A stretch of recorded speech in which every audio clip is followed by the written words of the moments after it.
Connecting the SWAC, the MEAC, SIAC, and the CIAA. The HBCU experience lives here. It's the HBCU Report with Bob Calloway. This is the HBCU Report. Rob Calloway back at it again. Happy Saturday to you and yours. Oh, yeah, we are being heard live via the TuneIn Radio app, iHeartRadio, and also the Two Live Stews Radio Network. Man, don't forget, follow us on social media. We're on Twitter at HBCU Report, also on Instagram at HBCU Report. Don't forget to check out our content partner, sportsnewsandbrews.com, your official source for all things sports, black news, political news, and the latest on your favorite craft beers. Check out sportsnewsandbrews.com. And remember, when we're not here, we're there. And there is sportsnewsandbrews.com. Well, folks, first of all, let me say this before we get into the whole HBCU football conversation. Thank you, those of you that tuned in last week. I had the opportunity being in the chat room with some of you guys, and I really appreciate you all for all the love that you showed me. Now, I ask you to spread the word. Did you spread the word? And if you did spread the word, shouts out to you. And hopefully this week, the show won't disappoint. You know, I try to make it do what it do. You know, also, shouts out to the fellas over that do this. Man, they got a great sports show right here in the ATL, The Crush on the Sensation Station Radio Network.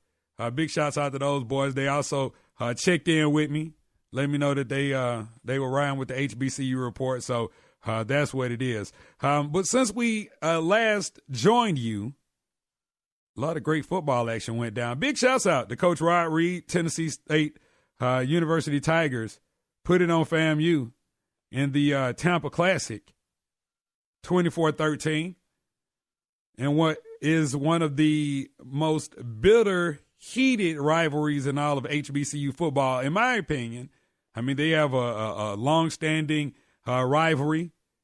And, you know, I could just remember as a kid, I remember Tennessee State and FAMU being a part of the Atlanta Football Classic that used to be sponsored by the 100 Black Men of Atlanta. I can remember them playing in that game, you know, numerous times. And the games coming down to the wire. And, you know, it always been some good football when both of those teams made the trek down to the ATL. So, shouts out again to Tennessee State and FAMU as well. FAMU actually on the road this weekend against Savannah State. So they look to get off the snide, if you will. So, all right, this is what it is. This is the HBCU Report. Rob Calloway hanging out with you Saturday morning right here on the Two Live Stews Radio Network, also being heard live on the TuneIn Radio app and iHeartRadio. How about Thursday night football action? Oh, yeah. MEAC action. Oh, man, there was some great football being played Thursday night. Hey, you got to see South Carolina State look like they were going to upend North Carolina Central, the reigning MEAC champions, but not so much. Champions doing what champions do. And they overcame a 14-point first-half deficit and end up claiming the victory, 33-28 on ESPNU, nationally televised game. Great game. Great game.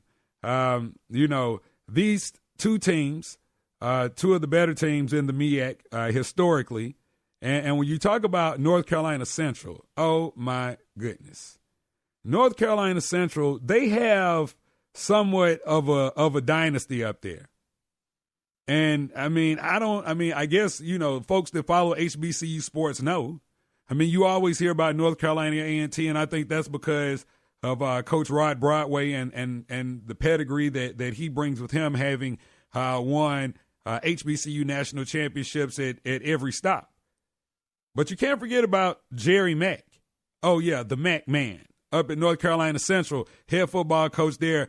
He's won 4 MEAC championships during his tenure there, either outright or in a tie. And we know the MEAC, we've seen like 4-way ties in the MEAC over the last few years, you know, within the last few years rather. But so again, you know, North Carolina not to be slept on, and they are the reigning MEAC champions, as I just mentioned, having lost to Grambling in this year's past Air Force Reserve Celebration Bowl. So you know, they are a team just like North Carolina A&T, that they don't really have to rebuild. They just reload. They both have dynasties in their own right. I mean, when you look at Thursday night's game, Central actually had a freshman quarterback under center, Chauncey Caldwell. And it still ended up pulling that thing out. So, again, shouts out to North Carolina Central on that victory.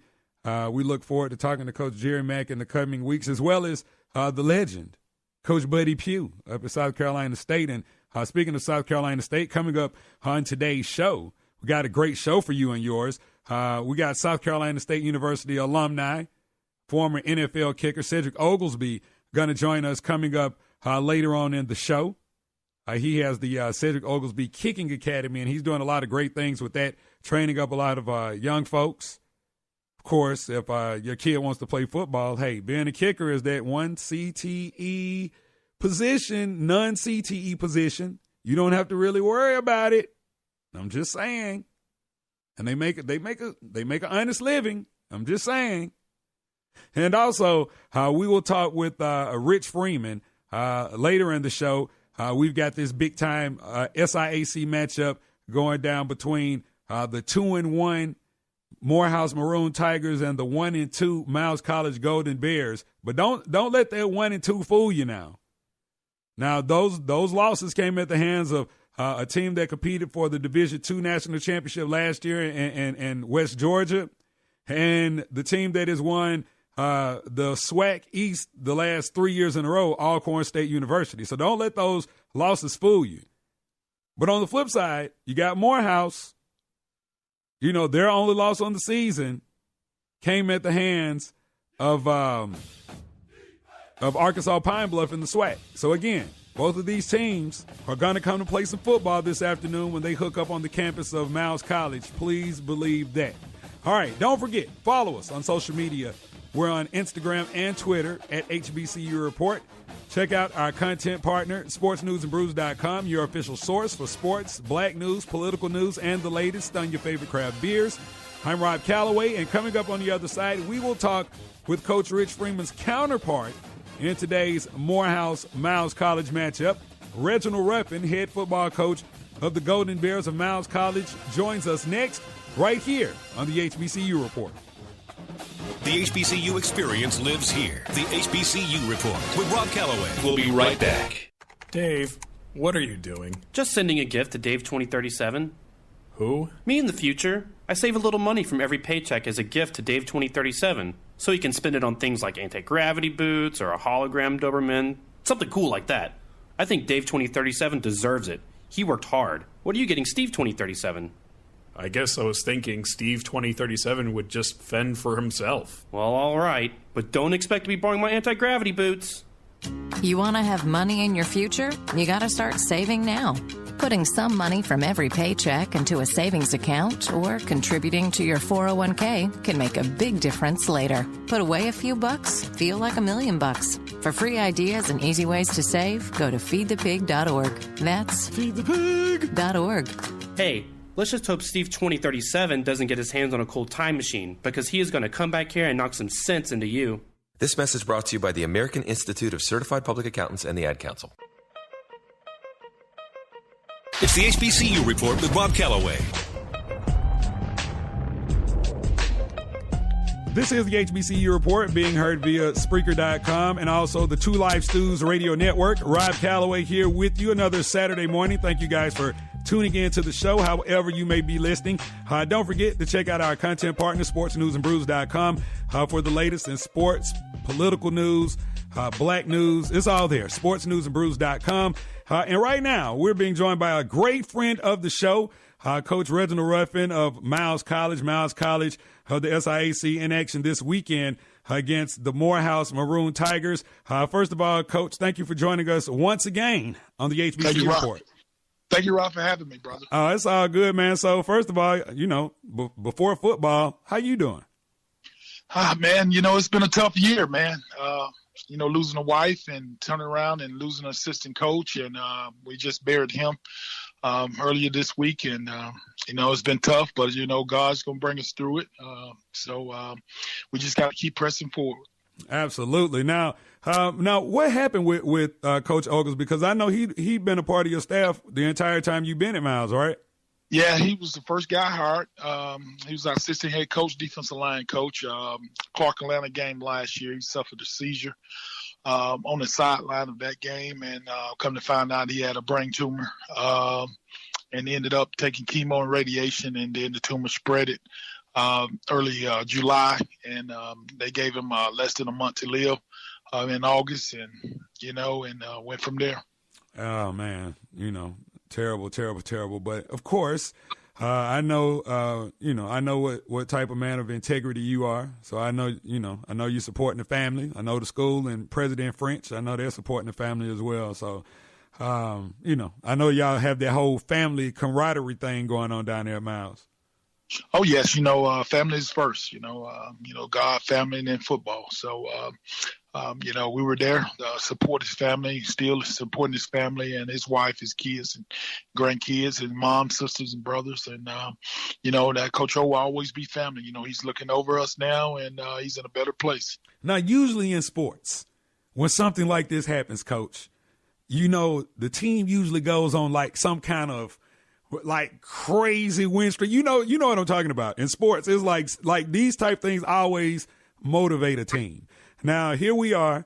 You guys open up the season with 2 losses to West Georgia and also to FCS opponent. And who y'all open the season with? Alcorn, right? Alcorn. Right. Mm-hmm. And then, you pick up a victory last week. Now here you are against Morehouse College, getting into, in the meat of the SIAC schedule. So how, what's the word? How unbelievable or how believable would it be if this team put together one heck of a run for Coach Oglesby? Well, Coach O helped lay this foundation. We won a lot of championships here with Coach O. Did a great job recruiting. But this team is, resilient. The biggest thing is for us to carry on Coach O legacy. Coach O was one of the guys that his famous quote was "finish the drill," and it's all about finishing. And he pushed our guys to finish strong. He pushed our guys to finish the drill. And so we just taking that motto. This is the year of the O, one team, one dream, one heartbeat, and we're going to finish the drill. And, we're a young football team defensively. We starting 8 freshmen on defense. And, I think those guys are getting better and better every week. Quarterback, with a new quarterback and a backup quarterback, new to the system. So it's taking a little while for us to really get it going offensively. But those guys are doing a good job, and we just got to continue to press forward, continue to do things that we do Miles College way. We blue collar workers, man. We work early in the morning and we grind. So we feel like our kids understand the importance of working hard. Absolutely. This is the HBCU Report. Rob Calloway on the line with Reginald Ruffin, head football coach of the Miles College Golden Bears. They're in action this weekend against the Morehouse Maroon Tigers, a SIAC showdown. Because SIAC football coach, in my opinion, now I'm a SWAC dude, but the SIAC, over these past 3 or 4 years, man, the competition has really gotten tough. What are your thoughts from a coach's perspective? Well, football is football. You can't worry about the size of that dog. You got to worry about that heart of that dog. So I think SIC, we don't fear a lot of opponents that's in the FCS, which is the SWAC or the MEAC. I think you have to come ready to play and prepare your teams of getting ready to play, and you never underestimate your opponent. And, leading the NCAA when it comes to attendance, and, the SIC has a brand. And with a lot of the teams such as Tuskegee, those teams that's been in the playoffs year in, year out, representation, and especially with the NCAA when it comes to attendance, we work hard in the SIC. So, it's great for us to be here in the SIC, but, we fight. We fight. We got to fight in the SIC. Absolutely. Now, it's funny that you mentioned, not being afraid of taking on those FCS teams in the MEAC and the SWAC, because